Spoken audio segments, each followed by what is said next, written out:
Assalamualaikum warahmatullahi wabarakatuh. Halo semua, kami dari kelompok 1 Dasar-Dasar Jurnalistik akan memaparkan materi mengenai pengantar jurnalistik. Nah, dengan saya sendiri, Tari Agina Tonga, lalu ada Nurul Aina Ramadini, dan yang terakhir ada Kaulan Sadida. Nah, yang pertama definisi jurnalistik.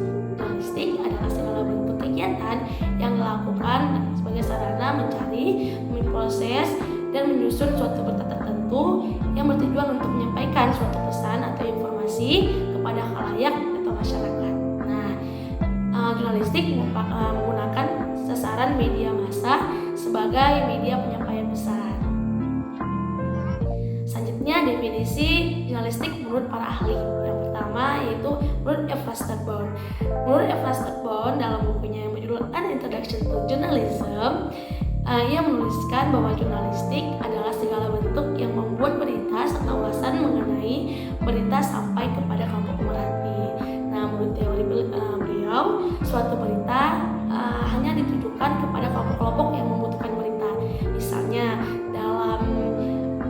dalam mata kuliah jurnalistik kita diberi tugas untuk menganalisis bagaimana suatu pembunuhan bisa terjadi. Nah, di suatu daerah sedang terjadi kasus pembunuhan.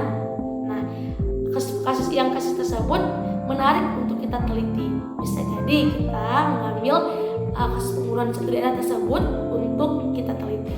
Selanjutnya, teori menurut M. Ridwan. Menurut M. Ridwan, jurnalistik merupakan suatu kepandaian praktis dalam mengumpulkan, mengedit berita untuk pemberitaan dalam surat kabar, majalah, atau dalam terbitan berkala lainnya. Maksudnya, jurnalistik merupakan suatu kepandaian seseorang dalam mengarang suatu terbitan berkala yang diterbitkan dalam frekuensi terus-menerus. Selanjutnya, teori menurut Jan Amar. Nah, pengertian jurnalistik menurut Jan Amar tercantum dalam bukunya yang berjudul Hukum Komunikasi Jurnalistik pada tahun 1984. Ia berpendapat bahwa jurnalistik adalah kegiatan mengumpulkan, mengolah, serta menyebarkan suatu berita kepada khalayak seluas-luasnya dan secepat-cepatnya. Menurut teori Jan Amar ini sangat dibutuhkannya peran media. Bagaimana peran media tersebut bisa menyampaikan suatu berita kepada masyarakat dengan secepat-cepatnya. Selanjutnya ada proses jurnalistik. Yang pertama ada mencari atau mengumpulkan bahan-bahan mengenai suatu berita yang ingin kita terbitkan.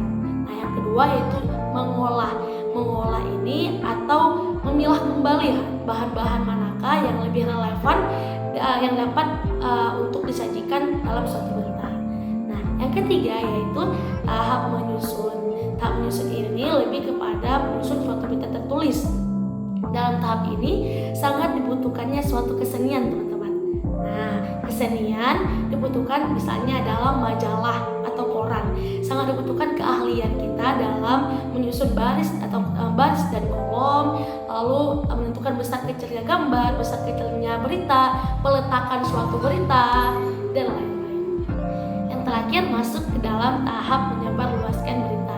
Bagaimana suatu berita tersebut bisa disebarluaskan melalui media tertentu, baik itu media cetak maupun media online.